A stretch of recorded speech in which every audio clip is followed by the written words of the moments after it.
Hello friends, Amod academy पर आप सभी का स्वागत है। हम लोग आरपीएफ कांस्टेबल के पीवाईक्यू को देख रहे थे। आज के वीडियो में हम लोग जो 8/2/2019 को फर्स्ट शिफ्ट में एग्जाम हुआ था उसके क्वेश्चन को देखेंगे। पहला प्रश्न है, माजुली द्वीप किस नदी में स्थित है? Option A Ganga, option B Brahmaputra, option C Sindhu, option D Yamuna. इसका सही ऑप्शन होगा बी ब्रह्मपुत्र। यानी माजुली द्वीप भारत के पूर्वोत्तर राज्य असम में ब्रह्मपुत्र नदी में स्थित एक नदी द्वीप है। इसे सबसे बड़े नदी द्वीप के रूप में मान्यता प्राप्त है। यह असम की वैष्णव संस्कृति की सांस्कृतिक विरासत का प्रमुख केंद्र है। माजुली द्वीप पर मिसिंग, देवरिस और सोनोवाल कचारी जैसे विभिन्न आदिवासी समूहों के लोग रहते हैं। अगला प्रश्न है, निम्नलिखित में से किसने रासायनिक प्रतीक SI द्वारा प्रदर्शित किया जाता है? Option A iron, option B strontium, option C silver, option D silicon. इसका सही ऑप्शन हो जाएगा डी SI सिलिकॉन। यानी सिलिकॉन एक रासायनिक तत्व है जिसका रासायनिक प्रतीक SI और प्रमाण क्रमांक 14 है। यह पृथ्वी की भूपर्पटी पर पाया जाने वाला दूसरा सबसे प्रचुर तत्व है। पृथ्वी पर सिलिकॉन आमतौर पर सिलिका नामक यौगिक में पाया जाता है जो रेत का प्राथमिक घटक है। अगला प्रश्न है, वन अनुसंधान संस्थान स्थित है? Option A Jorhat, option B Allahabad, option C Dehradun, option D Jodhpur. इसका सही ऑप्शन होगा ऑप्शन सी देहरादून। यानी वन अनुसंधान संस्थान यानी FRI देहरादून उत्तराखंड में स्थित है। इसकी स्थापना 1906 में इंपीरियल फॉरेस्ट रिसर्च इंस्टीट्यूट के रूप में हुई थी। 1991 में इसे विश्वविद्यालय अनुदान आयोग द्वारा एक डीम्ड विश्वविद्यालय घोषित किया गया। अगला प्रश्न है, खाद्य सुरक्षा की अवधारणा में प्रत्येक व्यक्ति के लिए भोजन पहुंच को डैश के रूप में जाना जाता है? ऑप्शन ए भोजन की अनुपलब्धता, ऑप्शन बी भोजन की सुलभता, ऑप्शन सी भोजन की वहनीयता, ऑप्शन डी भोजन की अपर्याप्तता। इसका सही ऑप्शन होगा बी भोजन की सुलभता। यानी खाद्य सुरक्षा की अवधारणा में प्रत्येक व्यक्ति के लिए भोजन पहुंच को भोजन की सुलभता के रूप में जाना जाता है। खाद्य सुरक्षा के 4 मुख्य आयाम हैं। पहला है भोजन की भौतिक उपलब्धता, दूसरा है भोजन तक आर्थिक और भौतिक पहुंच, तीसरा है भोजन का उपयोग, चौथा है समय के साथ अन्य तीनों आयामों की स्थिरता। अगला प्रश्न है, वर्ष 2028 में होने वाले ग्रीष्मकालीन ओलंपिक खेलों की मेजबानी कौन सा देश करेगा? Option A Australia, option B Japan, option C USA, option D चीन। इसका सही ऑप्शन होगा सी USA। ग्रीष्मकालीन ओलंपिक खेल जो 2024 में हुआ था या फ्रांस के पेरिस में आयोजित हुआ था, और ग्रीष्मकालीन ओलंपिक खेल 2028 या USA के लॉस एंजल्स में होगा, और ग्रीष्मकालीन ओलंपिक 2032 या ऑस्ट्रेलिया के ब्रिस्बेन में आयोजित किया जाएगा। अगला प्रश्न है, राज्य की न्यायिक सेवा में भर्ती के लिए प्रतियोगी परीक्षाओं का आयोजन कौन सा प्राधिकरण करता है? ऑप्शन ए न्यायिक अकादमी, ऑप्शन बी उच्च न्यायालय, ऑप्शन सी राज्य लोक सेवा आयोग, ऑप्शन डी संघ लोक सेवा आयोग। इसका सही ऑप्शन होगा सी राज्य लोक सेवा आयोग।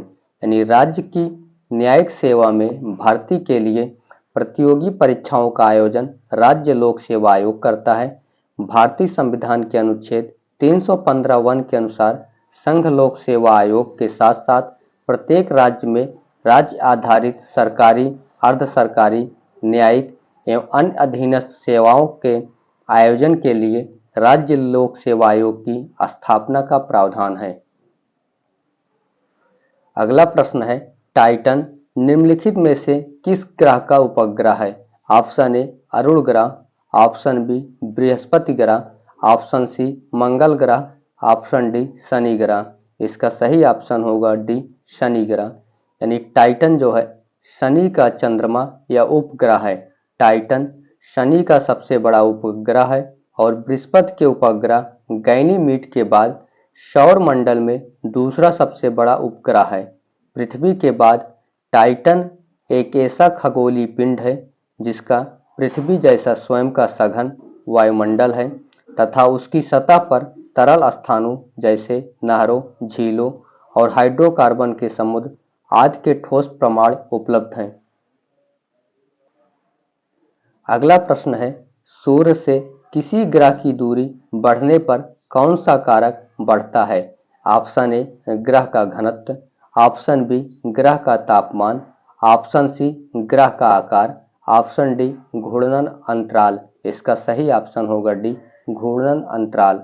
यानी सूर्य से किसी ग्रह की दूरी बढ़ने पर ग्रह का घूर्णन अंतराल बढ़ जाता है। यानी सूर्य से दूरी के अनुसार ग्रहों का जो क्रम है, सबसे पहले बुध, फिर शुक्र, फिर पृथ्वी, फिर मंगल, फिर बृहस्पति, फिर शनि, आरूढ़, वरुण।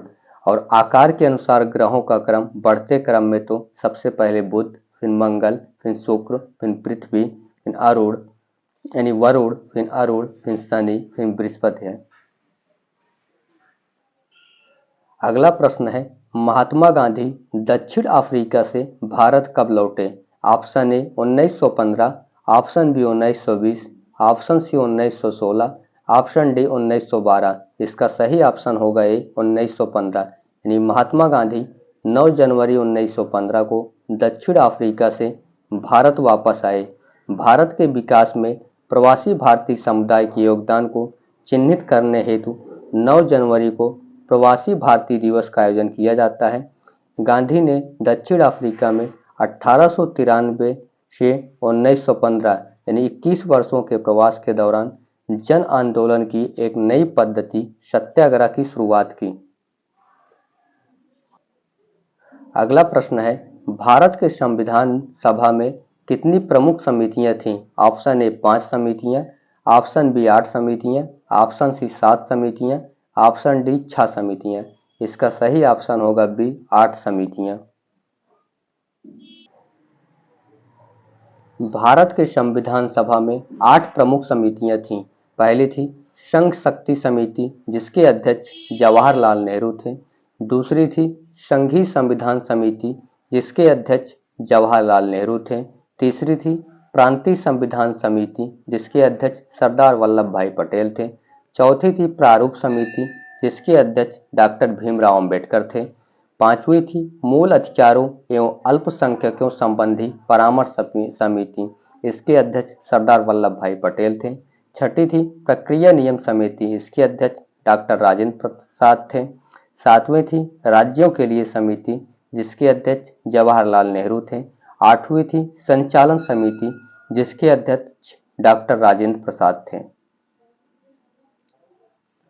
अगला प्रश्न है, निम्नलिखित में से कौन सा सरकारी अधिनियम ब्रिटिश भारत में अखिल भारतीय संघ की स्थापना की अनुमति देता है? ऑप्शन ए भारत सरकार अधिनियम 1919, ऑप्शन बी भारतीय परिषद अधिनियम 1892, ऑप्शन सी सुदृढ़ सरकार के लिए अधिनियम 1858, ऑप्शन डी भारत सरकार अधिनियम 1935। इसका सही ऑप्शन होगा डी भारत सरकार अधिनियम 1935।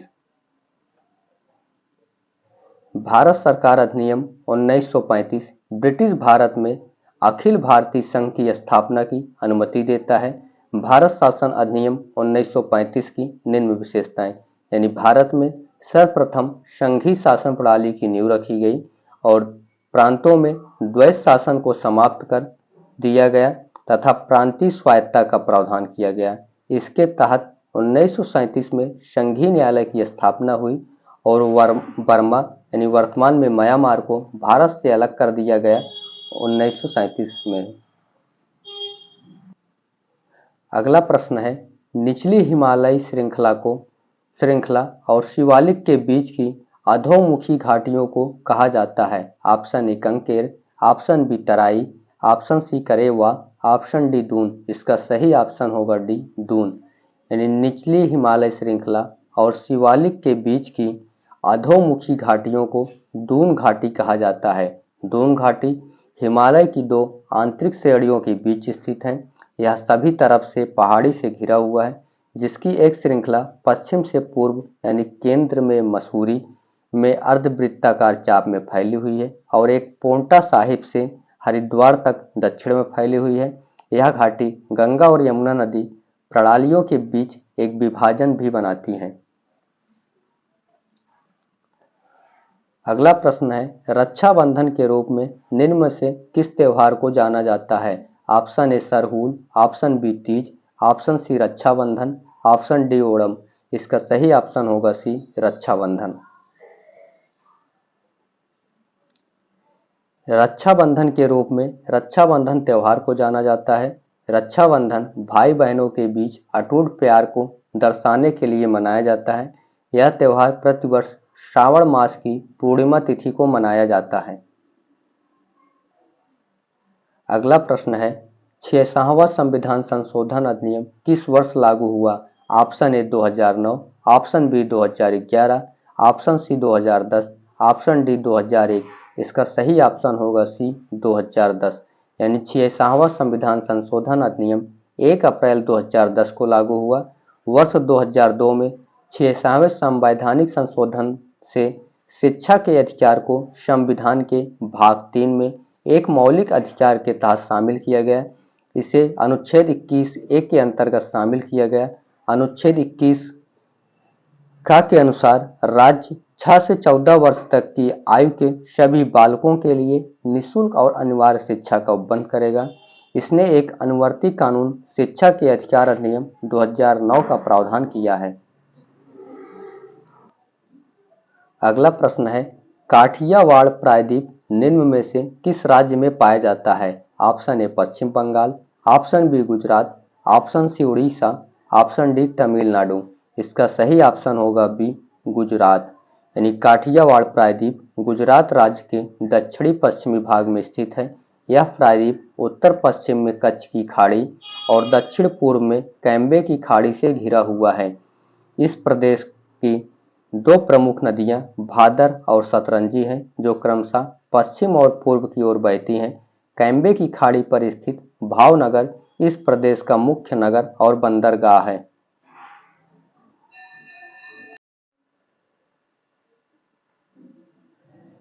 भारत में शहरी स्थानीय सरकार के कितने प्रकार हैं? ऑप्शन ए 6 प्रकार, ऑप्शन बी 8 प्रकार, ऑप्शन सी 4 प्रकार, ऑप्शन डी 2 प्रकार। इसका सही ऑप्शन होगा बी 8 प्रकार। यानी भारत में सारी स्थानीय सरकार के 8 प्रकार हैं। पहला है नगर निगम, दूसरा नगर पालिका, तीसरा अधिसूचित क्षेत्र समिति, चौथा है नगर क्षेत्र समिति, पांचवा छावनी बोर्ड, छठा टाउनशिप, सातवां बोर्ड ट्रस्ट, आठवां विशेष प्रयोजन एजेंसी। अगला प्रश्न है, निम्न में से कौन सा ऊतक पादपों में पाया जाने वाला जटिल अस्थायी ऊतक होता है? Option A collenchyma, option B parenchyma, option C xylem, option D sclerenchyma. इसका सही ऑप्शन हो जाएगा सी जाइलम। यानी जाइलम ऊतक पादपों में पाया जाने वाला जटिल अस्थायी ऊतक होता है। वह ऊतक जो परिपक्व हो गए हैं उनमें आगे विभाजित होने की क्षमता नहीं है, अस्थायी ऊतक कहलाते हैं। संरचना, उत्पत्ति और कार्य के आधार पर अस्थायी ऊतक 3 प्रकार के होते हैं। पहला है सरल अस्थायी ऊतक, इसमें पैरेनकाइमा, स्क्लेरेनकाइमा और कोलेनकाइमा आते हैं। दूसरा है जटिल अस्थायी ऊतक, इसमें जाइलम और फ्लोएम आते हैं। तीसरा है श्राव्य ऊतक, इसमें लैटिसिफेरस ऊतक, ग्रंथि संबंधी ऊतक आदि आते हैं। अगला प्रश्न है, अपघटन अपक्रिया में डैश का क्षय होता है तथा डैश का निर्माण होता है। Option A oxygen ozone, option B electron proton, option C hydrogen oxygen, option D oxygen hydrogen. इसका सही ऑप्शन होगा डी ऑक्सीजन हाइड्रोजन। यानी अपघटन अपक्रिया में ऑक्सीजन का क्षय होता है तथा हाइड्रोजन का निर्माण होता है। यानी अपघटन अपक्रिया होगी तो ऑक्सीजन का क्षय होगा और हाइड्रोजन का निर्माण होगा। वह अपक्रियाएं जिनमें एक ही पदार्थ 2 या 2 से अधिक सरल पदार्थों में विभाजित हो जाता है अपघटन अपक्रियाएं कहलाती हैं। ये प्रतिक्रियाएं गर्मी, बिजली या प्रकाश के रूप में ऊर्जा की आपूर्ति करके की जाती हैं, जो उस पदार्थ को सरल पदार्थ में तोड़ देती हैं। अपघटन प्रक्रियाओं के प्रकार यानी थर्मोलिसिस गर्मी द्वारा अपघटन, इलेक्ट्रोलिसिस बिजली द्वारा अपघटन, फोटोलिसिस प्रकाश द्वारा अपघटन। अगला प्रश्न है, संतों के एक समूह यानी सिद्धार का संबंध किस राज्य से था? Option A Karnataka, option B Tamil Nadu, option C Kerala, option D Telangana. इसका सही ऑप्शन होगा बी तमिलनाडु। यानी संतों के एक समूह यानी सिद्धार का संबंध तमिलनाडु राज्य से है। तमिलनाडु की सिद्ध परंपरा संत तिरुमूलर से शुरू हुई। वह शैव नयनार कहे जाने वाले 63 संतों में से एक थे। इनकी प्रसिद्ध रचना तिरुमंथिरम है।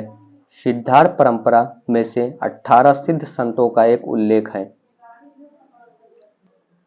अगला प्रश्न है, निम्न में से किस महासागर में सारगैसो सागर स्थित है? ऑप्शन ए अटलांटिक महासागर, ऑप्शन बी प्रशांत महासागर, ऑप्शन सी हिंद महासागर, ऑप्शन डी आर्कटिक महासागर। इसका सही ऑप्शन होगा ए अटलांटिक महासागर।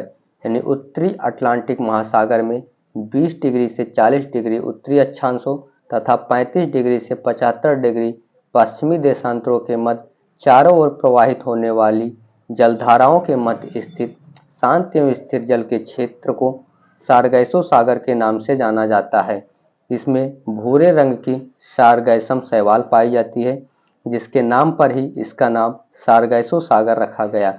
सारगैसो सागर दुनिया का एकमात्र ऐसा सागर है जिसका कोई किनारा नहीं है। यह सागर बरमूडा ट्रायंगल के नजदीक स्थित है। अगला प्रश्न है, the Indian war of independence 1857 पुस्तक किसने लिखी है? Option A Eric Stoke, option B RC. Majumdar, option C BD. Savarkar, option D SN. Sen. इसका सही ऑप्शन होगा सी बी.डी. सावरकर ने। The Indian war of independence 1857 पुस्तक के लेखक बी.डी. सावरकर हैं। यह 1857 के स्वतंत्रता संग्राम पर आधारित थे। यानी 1857 के स्वतंत्रता संग्राम पर आधारित कुछ अन्य पुस्तकें और उनके लेखक, जैसे रिबेलियन 1857, ए सिम्पोजियम, इसके लेखक हैं पूरन चंद्र जोशी। अगली पुस्तक है द इंडियन म्यूटनी ऑफ 1857, इसके लेखक हैं George Bruce Malleson. Excavation of truth unsung, इस पुस्तक के लेखक हैं खान मोहम्मद सादिक खान। यानी heroes of 1857, war of independence, religion and ideology of the rebel of 1857, इसके लेखक हैं इकबाल हुसैन। अगला प्रश्न है, मस्कट निम्न में से किस देश की राजधानी है? Option A Oman, option B Yemen, option C संयुक्त अरब अमीरात, ऑप्शन डी सऊदी अरब। इसका सही ऑप्शन हो जाएगा ए ओमान। यानी ओमान की राजधानी है मस्कट, यमन की राजधानी सना, संयुक्त अरब अमीरात की राजधानी अबू धाबी, सऊदी अरब की राजधानी रियाद है। अगला प्रश्न है, वर्ष 1909 में ब्रिटिश वायसराय की कार्यकारी परिषद में नियुक्त होने वाले पहले भारतीय कौन थे? Option A Anand Mohan, option B C R Das, option C S P Sinha, option D Banaras के राजा। इसका सही ऑप्शन होगा सी एस पी सिन्हा। यानी वर्ष 1909 में ब्रिटिश वायसराय की कार्यकारी परिषद में नियुक्त होने वाले प्रथम भारतीय एस पी सिन्हा यानी सत्येंद्र प्रसाद सिन्हा थे। भारत सरकार अधिनियम 1919 के आने के बाद बिहार और उड़ीसा को संपूर्ण राज्य का दर्जा प्राप्त हुआ। बिहार के पहले गवर्नर सत्येंद्र प्रसाद सिन्हा बने थे। अगला प्रश्न है, राज्यसभा में सदस्यों की अधिकतम संख्या है? Option A 230, option B 220, option C 250, option D 240। इसका सही ऑप्शन होगा सी 250। यानी भारतीय संविधान का अनुच्छेद 80 राज्यसभा की संरचना का प्रावधान करता है। राज्यसभा के सदस्यों की अधिकतम संख्या 250 हो सकती है, परंतु वर्तमान में यह 245 है। राज्यसभा एक अस्थायी सदन है, अर्थात राज्यसभा का विघटन कभी नहीं होता है। राज्यसभा के सदस्यों का कार्यकाल निश्चित होता है। इस सदन का प्रत्येक सदस्य 6 वर्ष के लिए चुना जाता है और प्रत्येक 2 वर्ष बाद 1/3 सदस्य सेवानिवृत्त हो जाते हैं तथा उतने ही नए सदस्यों का निर्वाचन होता है। अगला प्रश्न है, कश्मीर के राजाओं के बारे में विस्तृत जानकारी देने वाली पुस्तक राजतरंगिणी निम्न में से किस लेखक के द्वारा लिखी गई है? Option A Kalhana, option B Somdev, option C Pingal, option D Sriharsh. इसका सही ऑप्शन होगा ए कल्हड़। यानी कश्मीर के राजाओं के बारे में विस्तृत जानकारी देने वाली पुस्तक राजतरंगिणी के लेखक कल्हड़ हैं। संस्कृत भाषा में लिखी गई राजतरंगिणी प्राचीन भारतीय साहित्य में पहला ऐतिहासिक ग्रंथ माना जाता है। इसकी रचना महाभारत शैली के आधार पर की गई है। राजतरंगिणी 8 सर्गों में विभक्त है, जिसमें लगभग 8000 श्लोक हैं। अगला प्रश्न है, लेंस की क्षमता को इसके डैश के व्युत्क्रम के रूप में परिभाषित किया गया है। ऑप्शन ए फोकल दूरी, ऑप्शन बी वक्रता त्रिज्या, ऑप्शन सी मुख्य अक्ष, ऑप्शन डी वक्रता। इसका सही ऑप्शन होगा ए फोकल दूरी। यानी लेंस की क्षमता को इसके फोकल दूरी के व्युत्क्रम के रूप में परिभाषित किया गया है। यानी लेंस की शक्ति बराबर 1/, फोकल लंबाई जो कि मीटर में। लेंस की क्षमता का SI मात्रक डायोप्टर होता है। इसे D से दर्शाया जाता है। अगला क्वेश्चन है, खो खो के खेल में खो शब्द का अर्थ है। ऑप्शन ए जाओ देखो, ऑप्शन बी जाओ पकड़ो, ऑप्शन सी जाओ धक्का दो, ऑप्शन डी जाओ कूदो। इसका सही ऑप्शन है बी जाओ पकड़ो। खो खो के खेल में खो शब्द का अर्थ है जाओ पकड़ो। यानी खो खो में कुल 12 खिलाड़ी होते हैं, जिसमें 9 मुख्य खिलाड़ी मैदान पर और 3 अतिरिक्त खिलाड़ी होते हैं। खो खो की इस उत्पत्ति भारत के महाराष्ट्र राज्य में हुई थी और प्राचीन काल में इसे रथों पर खेला जाता था। इसे राथेरा कहा जाता था। अगला प्रश्न है, ग्रामीण क्षेत्रों में स्थानीय स्वशासी सरकारों की व्यवस्था क्या कहलाती है? Option A Panchayati Raj, option B ग्राम न्यायालय, ऑप्शन सी नगर पालिका, ऑप्शन डी जिला परिषद। इसका सही ऑप्शन होगा ए पंचायती राज। यानी ग्रामीण क्षेत्रों में स्थानीय स्वशासी सरकारों की व्यवस्था पंचायती राज कहलाती है। चोल साम्राज्य एवं विजयनगर साम्राज्य की आयंगर व्यवस्था में स्थानीय स्वशासन के बीच परिलक्षित होते हैं। लॉर्ड रिपन को स्थानीय स्वशासन का जनक कहा जाता है और 73वें संविधान संशोधन अधिनियम 1992 के द्वारा पंचायती राज व्यवस्था को संवैधानिक दर्जा प्रदान किया गया। संविधान के भाग 9 के अंतर्गत पंचायती राज से संबंधित उपबंधों की चर्चा है, जो कि अनुच्छेद 43 में की गई है। अगला प्रश्न है, अखिल भारतीय व्यापार संघ कांग्रेस के प्रथम अध्यक्ष कौन थे?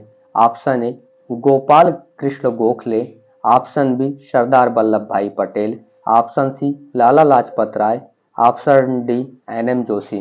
इसका सही ऑप्शन होगा सी लाला लाजपत राय। यानी अखिल भारतीय व्यापार संघ कांग्रेस AITUC भारत का सबसे पुराना ट्रेड यूनियन फेडरेशन है, जिसकी स्थापना 31 अक्टूबर 1920 को बॉम्बे यानी मुंबई में हुई थी। इसके प्रथम अध्यक्ष लाला लाजपत राय थे। जोसेफ बैप्टिस्टा, NM जोशी और दीवान चमनलाल इसके संस्थापक सदस्यों में से थे। अगला प्रश्न है, राष्ट्रध्वज और राष्ट्रगान के सम्मान का कर्तव्य भारतीय संविधान के अनुच्छेद 51A के किस उप अनुच्छेद में दिया गया है?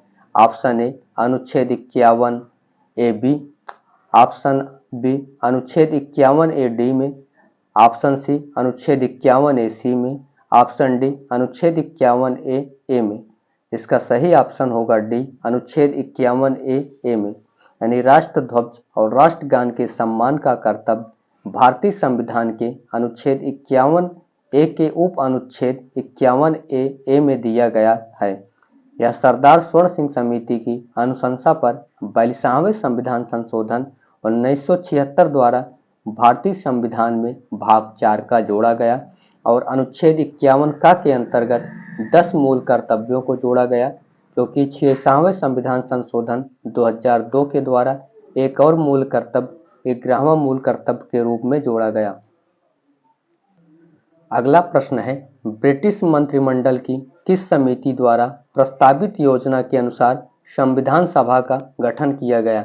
Option A cabinet mission, option B Mountbatten mission, option C Simon commission, option D Cripps mission. इसका सही ऑप्शन होगा ए कैबिनेट मिशन। यानी क्रिप्स मिशन की असफलता के बाद 1946 में 3 सदस्यीय कैबिनेट मिशन आया, जिसमें Lord Pethick Lawrence, Stafford Cripps, AB Alexander यानी ये 3 सदस्य थे, को भारत भेजा गया। कैबिनेट मिशन की प्रस्तावित योजना के अनुसार संविधान सभा का गठन किया गया। संविधान सभा की प्रथम बैठक 9 दिसंबर 1946 को हुई और डॉक्टर सच्चिदानंद सिन्हा को अस्थायी अध्यक्ष चुना गया, जबकि 11 दिसंबर 1946 को डॉक्टर राजेंद्र प्रसाद को संविधान सभा का अस्थायी अध्यक्ष चुना गया। अगला प्रश्न है, भारत ने एशिया का पहला निर्यात प्रसंस्करण जोन यानी ईपीजेड स्थापित किया है। Option A Gurgaon, option B Kanpur, option C Lucknow, option D Kandla. इसका सही ऑप्शन होगा डी कांडला। यानी एशिया का पहला निर्यात प्रसंस्करण क्षेत्र यानी एक्सपोर्ट प्रोसेसिंग जोन, जिसे ईपीजेड नाम से जाना जाता है, यह वर्ष 1965 में कांडला गुजरात में स्थापित किया गया था। ईपीजेड की कमियों को दूर करने के लिए विदेश व्यापार नीति के तहत एसईजेड यानी विशेष आर्थिक क्षेत्र की स्थापना शुरू की गई। विशेष आर्थिक क्षेत्र अधिनियम वर्ष 2005 में पारित हुआ और 2006 में एसईजेड के नियमों के साथ लागू हुआ। अगला प्रश्न है, बांस के साथ किए जाने वाले नृत्य चेराव के लिए निम्न में से कौन सा राज्य जाना जाता है? Option A Mizoram, option B Manipur, option C Assam, option D Nagaland. इसका सही ऑप्शन होगा ए मिजोरम। यानी चेराव नृत्य मिजोरम का एक पारंपरिक सांस्कृतिक नृत्य है। यह नृत्य बांस की लंबी डंडियों के साथ किया जाता है, इसलिए इसे आमतौर पर बांस नृत्य कहा जाता है। लड़कियां बांस की लय पर नृत्य करती हैं, जबकि पुरुष बांस की लंबी जोड़ी को लयबद्ध ताल पर थपथपाते हैं। इस नृत्य शैली को 2010 में Guinness book of world records में शामिल किया गया है। अगला प्रश्न है, अलकनंदा और मंदाकिनी नदियों का संगम स्थल है। Option A Vishnuprayag, option B Devprayag, option C Karnaprayag, option D Rudraprayag. इसका सही ऑप्शन होगा डी रुद्रप्रयाग। यानी रुद्रप्रयाग किन किन नदियों का संगम है? तो अलकनंदा और मंदाकिनी नदियों का संगम है। और देवप्रयाग जो है यह भागीरथी और अलकनंदा का संगम है। और विष्णुप्रयाग जो है अलकनंदा विष्णु गंगा प्लस धौली गंगा का संगम है। और कर्णप्रयाग जो है अलकनंदा और पिंडार नदियों का संगम है। अगला प्रश्न है, दो अलग अलग प्रकार के पदार्थों के कणों की स्वतः मिश्रण की क्रिया कहलाती है। ऑप्शन ए पायसीकरण, ऑप्शन बी विसरण, ऑप्शन सी प्रसरण, ऑप्शन डी विपरीत परासरण। इसका सही ऑप्शन होगा ए यानी सही ऑप्शन होगा बी विसरण। दो अलग अलग प्रकार के पदार्थों के कणों की स्वतः मिश्रण की क्रिया विसरण कहलाती है। विसरण की प्रक्रिया में पदार्थ के कण अपने आप ही एक दूसरे के साथ अतः मिश्रित हो जाते हैं। ऐसे कणों के रिक्त स्थानों में समावेश के कारण होता है। अगला प्रश्न है, निम्नलिखित में से कौन सा राज्य पश्चिमी घाट श्रेणी से नहीं गुजरता है? Option A Maharashtra, option B Goa, option C Telangana, option D Gujarat. इसका सही ऑप्शन होगा सी तेलंगाना। पश्चिमी घाट श्रेणी गुजरात, महाराष्ट्र, गोवा, कर्नाटक, केरल और तमिलनाडु राज्यों से होकर गुजरती है। पश्चिमी घाट, जिसे सह्याद्री पहाड़ियों के रूप में भी जाना जाता है, वनस्पतियों और जीवों के अपने समृद्ध और अद्वितीय संयोजन के लिए जाना जाता है। केरल में स्थित अनाईमुडी चोटी पश्चिमी घाट की सबसे ऊंची चोटी है। इसे यूनेस्को के विश्व धरोहर स्थल के रूप में मान्यता प्राप्त है। अगला प्रश्न है, निम्नलिखित में से किसे सामान्यतः स्पंज कहा जाता है? Option A nematoda, option B coelenterata, option C porifera, option D platyhelminthes. इसका सही ऑप्शन होगा सी पोरीफेरा। यानी पोरीफेरा संघ के प्राणियों को सामान्यतः स्पंज कहते हैं। ये आद्य बहुकोशिकीय प्राणी है जिनका शारीरिक संगठन कोशिकीय स्तर का है। स्पंजों में जल परिवहन तथा नाल तंत्र पाया जाता है। पोरीफेरा प्राणियों में नर व मादक पृथक नहीं होते हैं। उदाहरण शाइकान, स्पॉन्जिला और यूस्पांजिया, जिसे बाथ स्पंज भी कहते हैं। अगला प्रश्न है, विश्व का सबसे बड़ा हिमनद किस महाद्वीप में पाया जाता है? Option A Asia, option B Antarctica, option C Europe, option D उत्तरी अमेरिका। इसका सही ऑप्शन होगा बी अंटार्कटिका। यानी 14.2 मिलियन वर्ग किलोमीटर क्षेत्रफल वाले अंटार्कटिका महाद्वीप में स्थित लैबर्ट फिशर हिमनद विश्व का सबसे बड़ा हिमनद है। हिमनदों का निर्माण उन स्थानों पर होता है जहां बर्फ के पिघलने की तुलना में अधिक हिमपात होता है। पृथ्वी के 91% हिमनद अंटार्कटिका तथा 8% हिमनद ग्रीनलैंड में है। विश्व के कुल भौगोलिक क्षेत्र के लगभग 10% क्षेत्र पर हिमनद विद्यमान है। अगला प्रश्न है, राज्य के राज्यपाल के कार्यनिर्वहन के लिए अस्थायी रूप से किसे नियुक्त किया जाता है? ऑप्शन सत्तारूढ़ सरकार का मंत्री, ऑप्शन कोई भी अहर्ता प्राप्त व्यक्ति, ऑप्शन सी उच्चतम न्यायालय के मुख्य न्यायाधीश, ऑप्शन डी उच्च न्यायालय के मुख्य न्यायाधीश। इसका सही ऑप्शन होगा डी उच्च न्यायालय के मुख्य न्यायाधीश। यानी राज्य के राज्यपाल के कार्यनिर्वहन के लिए अस्थायी रूप से उच्च न्यायालय के मुख्य न्यायाधीश को नियुक्त किया जा सकता है। राज्यों में राज्य का प्रमुख राज्यपाल तथा शासन का प्रमुख मुख्यमंत्री होता है। संविधान के अनुच्छेद 155 के अंतर्गत राज्यपाल की नियुक्ति राष्ट्रपति करता है और संविधान के अनुसार एक व्यक्ति को 2 या 2 से अधिक राज्यों का राज्यपाल नियुक्त किया जा सकता है। अगला प्रश्न है, द्रव में किसी वस्तु पर ऊपर की ओर लगने वाले बल को कहते हैं? ऑप्शन ए गुरुत्वाकर्षण बल, ऑप्शन बी अपकेंद्री बल, ऑप्शन सी उत्प्लावन बल, ऑप्शन डी अपकेंद्री बल। इसका सही ऑप्शन होगा सी उत्प्लावन बल। जब किसी वस्तु को किसी तरल में पूर्ण या आंशिक रूप से डुबोया जाता है तो वह ऊपर की ओर एक बल का अनुभव करता है जो वस्तु द्वारा हटाए गए तरल के भार के बराबर होता है। इस बल को उत्प्लावन बल कहते हैं।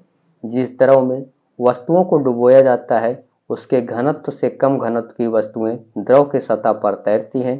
यदि वस्तु का घनत्व डुबोए जाने वाले द्रव के घनत्व से अधिक है तो वह द्रव में डूब जाएगी। अगला प्रश्न है, राज्यपाल के प्रसाद पर्यंत कौन अपने पद पर बना रह सकता है? ऑप्शन ए मंत्री, ऑप्शन बी आईएएस अधिकारी, ऑप्शन सी पुलिस अधिकारी, ऑप्शन डी उच्च न्यायालय के न्यायाधीश। इसका सही ऑप्शन होगा ए मंत्री। यानी मंत्री जो है राज्यपाल के प्रसाद पर्यंत पद धारण करते हैं। राज्यपाल द्वारा मुख्यमंत्री की सलाह पर इनकी नियुक्ति होती है। मुख्यमंत्री से मतभेद की स्थिति में मुख्यमंत्री की सलाह पर संबंधित मंत्री को राज्यपाल बर्खास्त कर सकता है। अनुच्छेद 146(2) में स्पष्ट उल्लेख है कि मंत्रिपरिषद सामूहिक रूप से विधानसभा के प्रति उत्तरदायी होगा। अगला प्रश्न है, 1928 में अखिल बंगाल छात्र सम्मेलन की अध्यक्षता किसने की थी?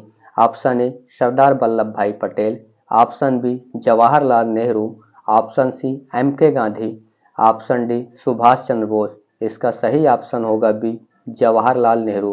यानी 1928 में अखिल बंगाल छात्र सम्मेलन की अध्यक्षता जवाहरलाल नेहरू ने की थी। अगला प्रश्न है, किस क्षेत्र में अधिकांश संपत्ति सरकार के स्वामित्व में है और सभी सेवाएं सरकार द्वारा प्रदान की जाती हैं? ऑप्शन ए सार्वजनिक क्षेत्र, ऑप्शन बी निजी क्षेत्र, ऑप्शन सी द्वितीयक क्षेत्र, ऑप्शन डी प्राथमिक क्षेत्र। इसका सही ऑप्शन होगा ए सार्वजनिक क्षेत्र। यानी सार्वजनिक क्षेत्र अधिकांश संपत्ति सरकार के स्वामित्व में होती हैं और सभी सेवाएं सरकार द्वारा प्रदान की जाती हैं। सार्वजनिक क्षेत्र अर्थव्यवस्था का एक हिस्सा है जिसमें सरकारी संस्थाएं शामिल होती हैं। यह नागरिकों, व्यवसायों और अन्य संगठनों को सेवाएं प्रदान करने और संसाधनों के प्रबंधन के लिए जिम्मेदार है। सार्वजनिक क्षेत्र अर्थव्यवस्था में स्थिरता और दिशा प्रदान करने में महत्वपूर्ण भूमिका निभाता है।